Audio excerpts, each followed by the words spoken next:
Hello viewers, welcome to Science TV 7 PM News with me Edna Kainde, and that is my sign name, and my sign language interpreter doing the voicing Irene Chibiwot. Let's focus on our news. Following the recent approval of the Persons with Disabilities Bill 2025, a group of influential female directors from diverse industries in Trans Nzoia County is aggressively lobbying for the education and inclusion of children with disabilities.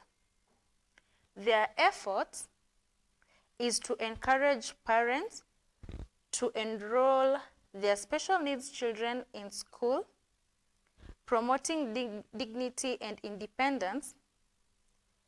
The group recently visited Kitale's St. Columba's School for the Deaf and distributed vital items such as food, soap, basins, uniforms, and feminine hygiene products.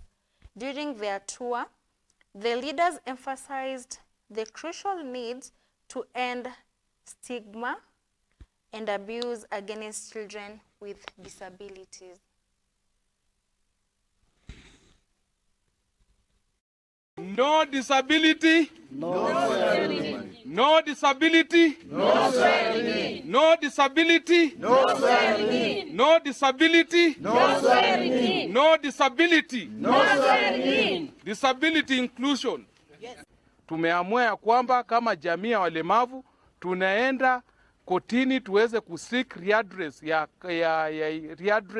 ya katiba kuweza kuelezwa kwa nini mlemavu hawezi kuwa pale ndani, na sisi hatutaweza kubali tuweze kuwekwa na marginalized groups. Sisi ni jamii ya walemavu, sisi hatuko kwa watu wenye wako marginalized kama watu wenye ni wachache. Sisi ni walemavu na tunahitaji mlemavu wetu kwa county assembly, ndiposa yeye ndiye atakuwa anabeba matakwa ya walemavu kuweza kuhakikisha yameweza kuwakilishwa kwa county assembly na kuweza kutengeneza laws zenye zinaweza favor disability in this county assembly ya Trans Nzoia. Tumesema ya kwamba tunaenda kotini, tunaenda kuchukua court conjunction kuhakikisha kwamba watahapishwa mpaka tuweze kupata law readdress ya kuhusiana na masuala ya walemavu. Nakuja hapa nikiwa na kilio cha haki kwa sababu viongozi wetu walemavu ambao walikuwa kwa top up list hawajaweza kuwekwa kwa Kenya Gazettement wakati huu ambapo majina imetolewa ambao watakuwa wakilishi katika County Assembly ya Trans Nzoia.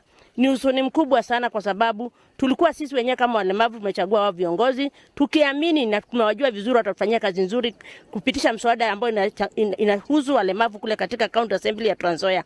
Sasa tutasimama nao baka hadi kotini na haki itendeke, na tumewapea ruhusa tutafute njia zote tupate haki. Mimi nilikuwa candidate katika uchaguzi iliyopita, na leo tuko hapa kutoa kilio cha haki kwamba vyama tofauti hapa Trans Nzoia, hasa zaidi chama changu ambacho mimi natoka chama cha UDA, tulipewa nafasi ya kufanya uteuzi kwa nomination kulikuwa na nomination ya watu 7, lakini cha kushangaza kati ya wale ambao wamekuwa nominated hakuna representation ya person with disability. Kwa hivyo ombi letu leo ni kwamba hakuna jinsi county ya Trans Nzoia inaweza anza shughuli zake ama wale ambao wako nominated wanaweza anza shughuli zao pasipo sisi kuwa na representation pale ndani. Lazima kuwe na mlemavu ambaye atakuwa anawasilisha masuala ya walemavu katika hiyo county assembly ya Trans Nzoia. Kwa hivyo tuko hapa leo, tumekusanyika hapa kama walemavu kuhakikisha kwamba kilio chetu kinasikika. Na tuachi tu hapa, tunataka kuhakikisha kwamba tumechukua ile kitu inaitwa court injunction ili kwamba wale ma MCAs ambao walikuwa nominated wasiapishwe. Na sisi tunaenda kuanza hiyo shughuli sasa hivi, tuhakikishe kwamba tumeweza kusikizwa na haki yetu itekelezwe, na tuko hapa ku request, we are here to demand because it is our constitutional right.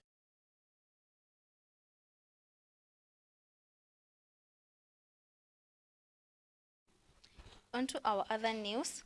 President William Ruto has vowed that his opponents will not be able to remove him from office through unconstitutional means. Speaking at the groundbreaking of an affordable housing project in Nairobi's Kilimani neighborhood, Ruto stated that he would not allow the country to be destroyed by impatient individuals who do not want to wait until the 2027 elections. Ruto challenged his opponents to create manifestos for presentation to Kenyans in 2027 if they believe they had better plans for the country.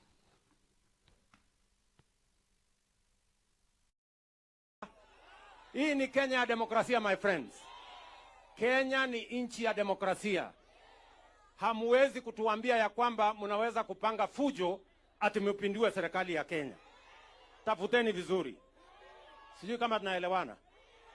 I want to tell those characters, the ones who are telling us, giving us lectures, that they can change this administration using unlawful, using violence, using unlawful means at before 2027. Let them try. Tunaelewana? Wajaribu. Hii ni nchi ya demokrasia na wananchi ndio wanaamua kwa debe uongozi wa taifa letu la Kenya.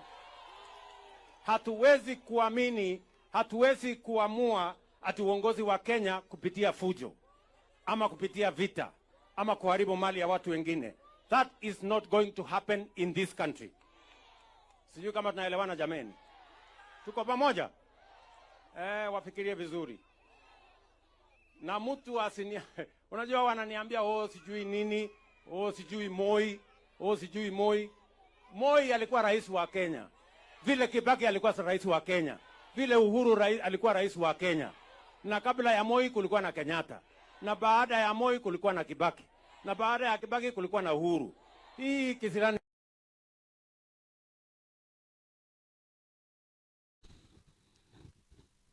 President William Ruto has issued a stern warning promising speedy action against those responsible for the violent protests that have rocked the country. The head of state also condemned the accompanying acts of looting and the torching of businesses and government property, stating that the responsible will not be spared in the ongoing crackdown. Speaking today, President Ruto described the attacks on police officers and security installation as acts of terrorism and a direct declaration of war. He underscored that such destructive actions and assaults on businesses must cease immediately.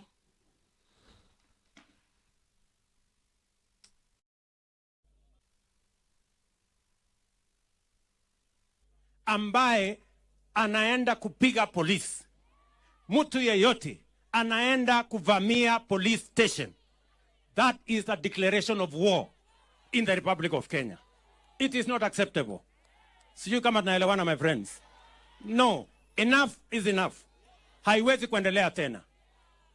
I will protect property ya wananchi wa Kenya, maisha ya wananchi wa Kenya, biashara ya wananchi wa Kenya. It is the responsibility of the government of Kenya, which I lead, that is going to make sure hii vita ya kuharibu mali na kuchoma biashara ya watu itakoma. It must stop. Sijui kama tunaelewana. And we are going to use whatever means that is available to make sure that we stabilize the country. We cannot accept mayhem and anarchy to destroy the development we have in this country. Na kama wako na mpango, si tukutane 2027? Watengeneze sera yao, tukutane na hawa 2027. Njia ya mkato hapa katikati hakuna. Tumekubaliana watu wa Nairobi? Yes. Na wasikie vizuri. Wasikie vizuri. Na waelewe. Tumekubaliana Nairobi. Mnasema tuendelee na kufanya kazi. This country will not be destroyed by a few people who are impatient and who want to have a change of government using unconstitutional means. It is not going to happen.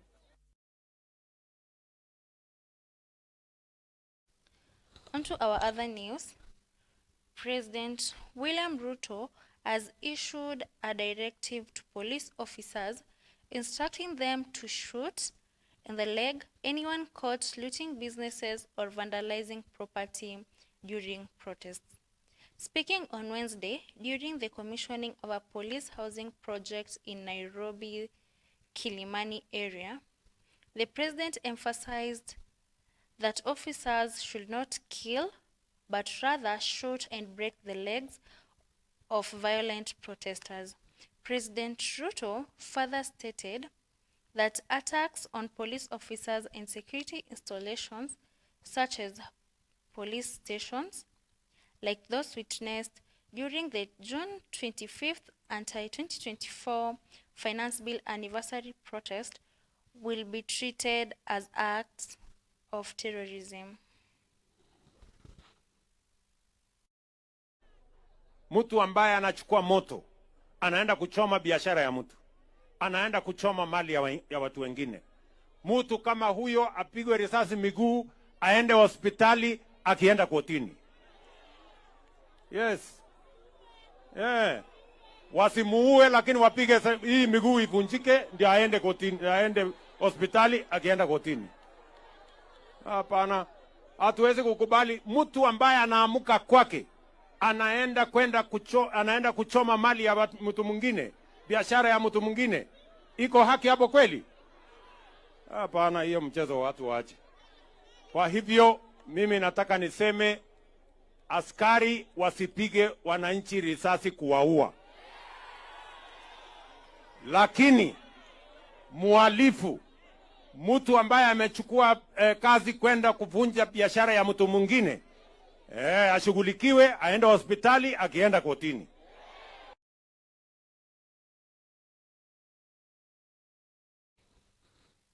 Moving on, President William Ruto today reiterated his government's commitment to enhancing the livelihoods of police officers and urged Kenyans to show respect for the men and women in uniform, as well as for security installations across the country.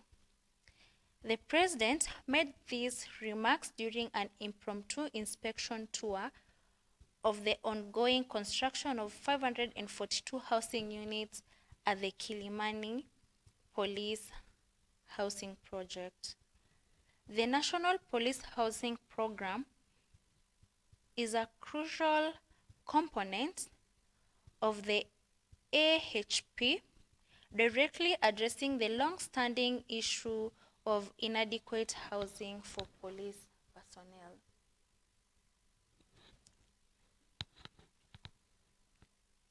Moving on, former Deputy President Rigathi Gachagua has today accused the state of fueling violence during recent protests witnessed in the country, alleging the use of government-backed militias and rogue officers to target civilians.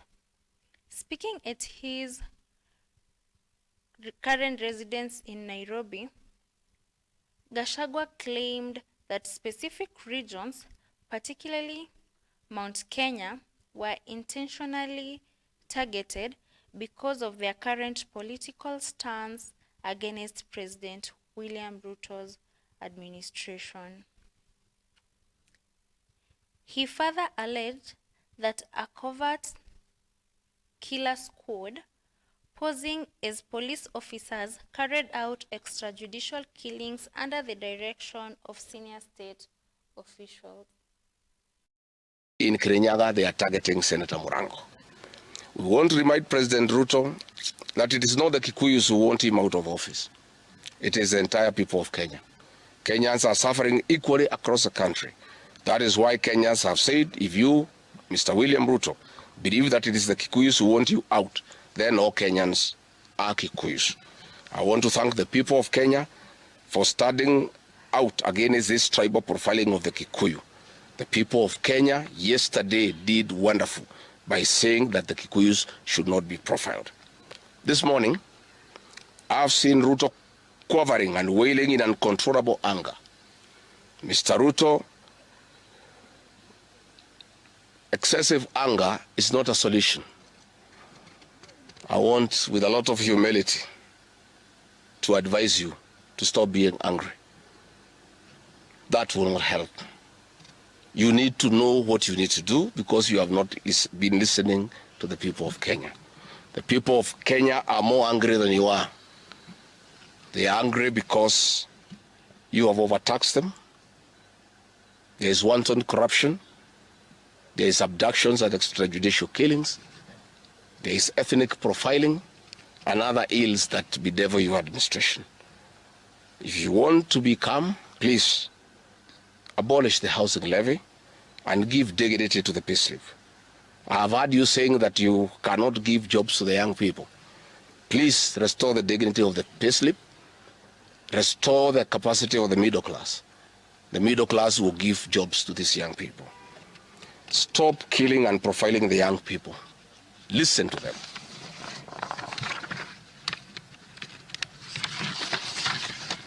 Stop abductions and extrajudicial killings. Abolish, disband the killer squad of 101 officers at Nairobi Haji. Give hustlers the jobs that you promised them. Mr. William Ruto, you are the one who promised. You cannot cry today that you have no solution, saying that other presidents have not been able to do it. You are the one who promised these young people. Stop police brutality. Stop abductions and illegal detentions. Get the hustlers from the bottom of the economy.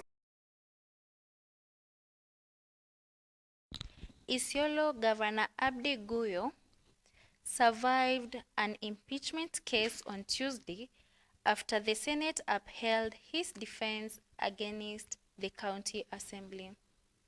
While presenting his statement in the House, Governor Guyo raised objections on whether the Isiolo County Assembly held sittings on June 18th and 26th June to debate and pass the motion for his ouster.